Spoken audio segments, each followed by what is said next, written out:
Imagine you kill someone in a small tribe where everyone knows everyone. No police, no courts, no cameras, no fingerprints, no judge, no jail, just 30 people, one fire, and one lie that somehow works. You drag the body into the dark, cover the blood with dirt, return to the tribe, and sit beside the same fire like nothing happened. People ask where he went. You shrug, you lie, and by sunset, everyone believes you. By midnight, you are not safe anymore, because that night, the dead man comes back in your dream. Not with fire, not with demons, not with some underground torture department waiting for paperwork. Worse than that, he just stands there, perfectly still, staring at you like he already knows everything. And that may be where hell began, not as flames under the earth, but as the fear that death did not erase the witness. The person you wronged was gone from the body, but not gone from the story. You could fool the tribe, you could hide the weapon, you could lie beside the grave, but you could not escape the dead, which is honestly worse than getting exposed today. These days, people fear ring cameras, leaked texts, and screenshots in the group chat. Back then, they feared one dead man entering their dream like, "Nice story, bro, shame mine," was there. And once humans believed the dead could still see, heaven and hell became possible. Because the afterlife did not begin as some giant religious system with angels at the gate, demons downstairs, and a spiritual DMV making you wait in line for eternity. It began much smaller, much weirder, much more human. It began with a problem. The dead body was clearly finished, but the dead person did not feel finished. People still heard their voice. They still saw them in dreams. They still felt watched in the dark. Some dead felt comforting. Others felt dangerous. And if the dead was still somewhere, then the next question became impossible to ignore. Where did they go? That question built the first invisible world. At first, that world was probably simple. The good dead were near. The bad dead were dangerous. A dead mother who appeared kindly in a dream became protection. A dead enemy who appeared angry became a warning. A dead child who returned smiling became hope. A murdered man who returned silent became fear. That is the first split. Heaven began as the place where the loved dead were safe. Hell began as the place where the angry dead could not rest. And archaeology gives us clues that humans were already thinking this way long before holy books existed. At Kafse Cave in what is now Israel, early humans were placing bodies carefully in the ground tens of thousands of years ago. Some burials were linked with red ochre and grave objects. One famous burial included an antler placed with the body. Now that detail is weird, because a corpse does not need an antler. What was the plan? Was he going to fight ghost deer in the next world? Was someone thinking, "Brother, take this, just in case the afterlife has animals with attitude"? Of course, we do not know exactly what they believed. Nobody left a neat little note saying, "Dear future humans, here is our afterlife theory." But we know this much. You do not place valuable objects with a dead body unless that dead body means more than biology. A corpse does not need red pigment. A corpse does not need ceremony. A corpse does not need travel supplies. Unless the living believe the dead are going somewhere. That is the first passport to another world. Picture the scene. A body lies in a shallow grave. Someone kneels beside it with red ochre on their hands. The powder stains the skin like blood, like warmth, like life being painted back onto death. Then an object is placed beside the body. Not because the body can use it now, but because maybe the person will need it later. The grave is covered. The people step back.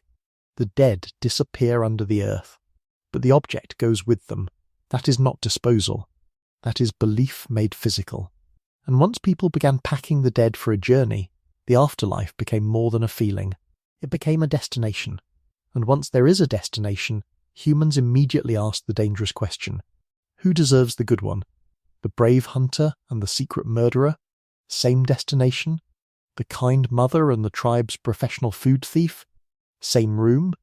Humans looked at that and said, no, that cannot be right. Now heaven and hell needed a map. Above was the sky, light, sun, stars, birds, warmth. Below was the earth, caves, roots, bones, darkness, buried bodies. The sky looked alive. The ground swallowed the dead. Hell was not burning yet. Heaven was not shining with gates yet. But the emotional shape was already there. One side was safety, the other side was fear. Then came judgment. Because if there is another world, then not everyone can enter it the same way. The brave and the coward cannot have the same ending. The generous person and the guy who secretly ate everyone's stored food during winter cannot just shake hands in the afterlife like nothing happened. Imagine that man arriving in the next world. The ancestors are standing there like disappointed parents. Really? You ate the emergency berries? And he says, it was a stressful week. No, humans needed a better system than that. So the afterlife became a courtroom. Not immediately. Slowly across generations, the dead changed from memories into witnesses. Witnesses became ancestors. Ancestors became judges. And once the dead became judges, heaven and hell became more than places. They became verdicts. Heaven said, the good are not lost. Hell said, the guilty are not free. That is why this idea was so powerful. It answered two wounds at once. When someone you loved died, heaven gave you a place to put your love. When someone cruel died unpunished, hell gave you a place to put your rage. One protected the innocent.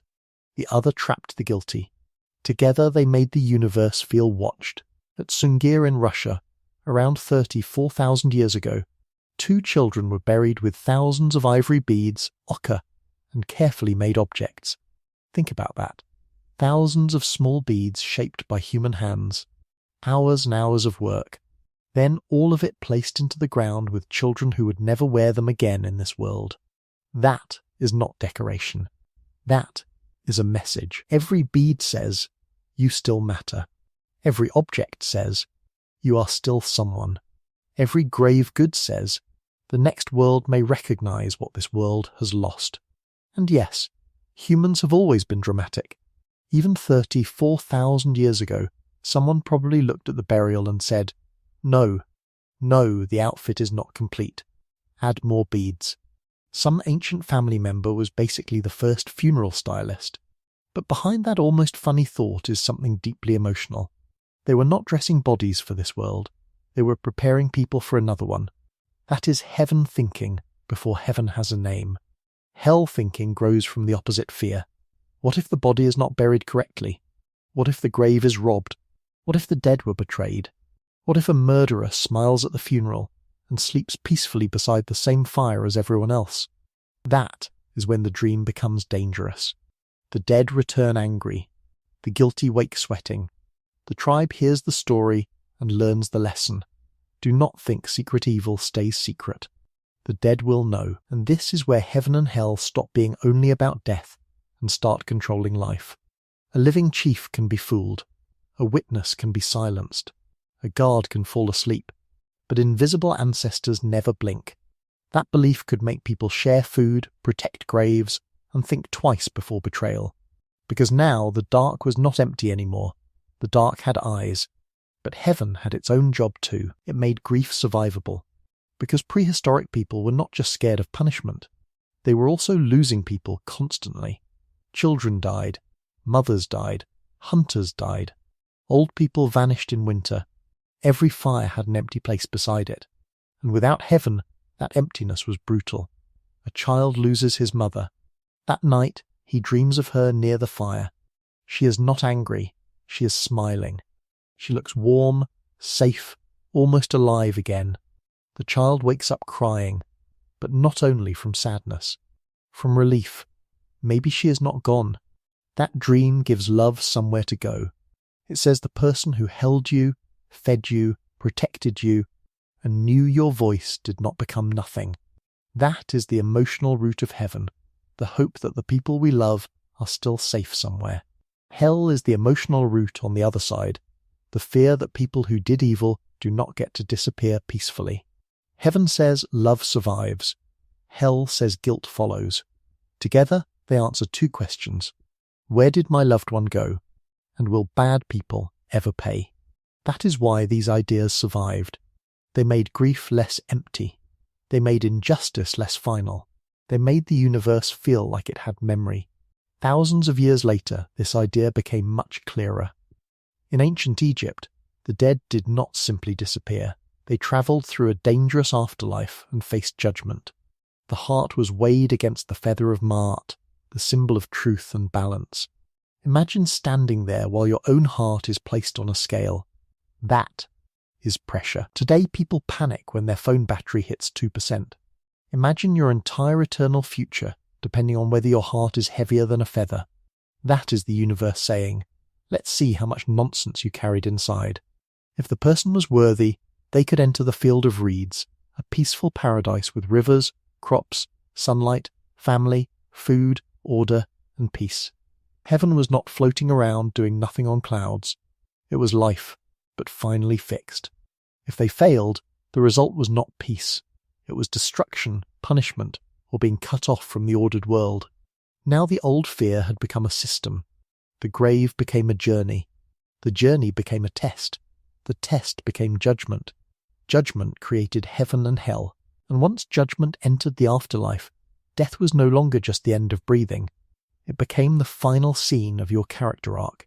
Every lie, every betrayal, every act of courage, every sacrifice, every hidden cruelty, every secret kindness, all of it could matter after the body stopped moving. That idea is powerful because it makes life feel recorded. It tells the weak their suffering is seen. It tells the cruel their victory is temporary. It tells the grieving that love is not wasted. It tells the guilty that the dark is not empty. And deep down, we still understand this. Even now, with science and psychology, people still speak to the dead. They still visit graves.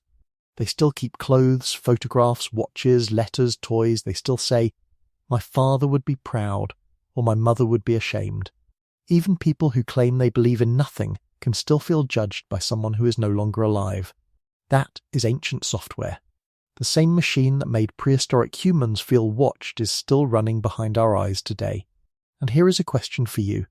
If you died tomorrow, and people could place only one object in your grave for the afterlife, what would you choose?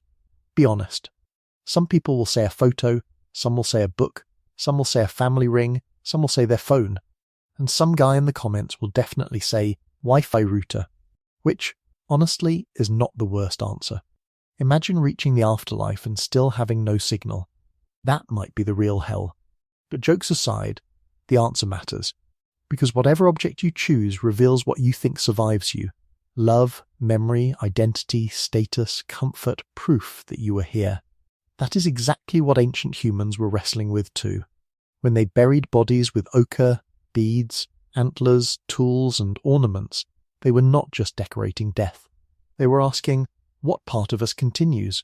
Maybe different tribes imagined different answers. Some placed the dead below the ground, some imagined them in the sky, some kept them close as ancestors. But the direction was the same.